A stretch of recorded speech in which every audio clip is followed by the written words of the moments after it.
昔日宅男女神小茉莉陈雨希，因有32好身材和甜美脸蛋，在演艺圈小有名气，一出道就备受瞩目。不料4年前，她和前男友在医美诊所激战的咸吃影片曝光，清纯形象破灭，渐渐淡出荧光幕。近日有网友想起小茉莉怎么不见了，她的近况也随之曝光。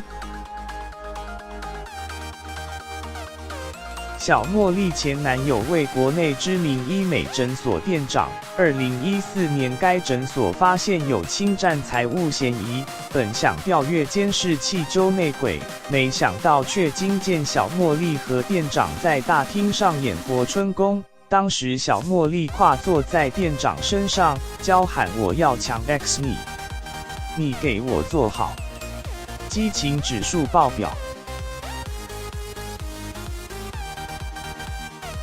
咸湿影片流出后，小茉莉清纯女神形象全毁，还为此召开记者会落泪道歉，强调当时她还没有出道，且两人已经分手，对方也已结婚，对于造成对方家庭困扰感到抱歉。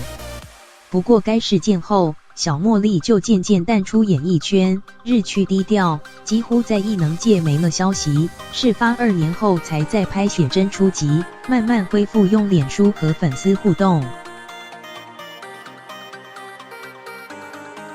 不过消失荧光幕的小茉莉，这些年都在做什么呢？有网友关心起她的近况，才知道小茉莉其实没有消失，只是事业重心改变。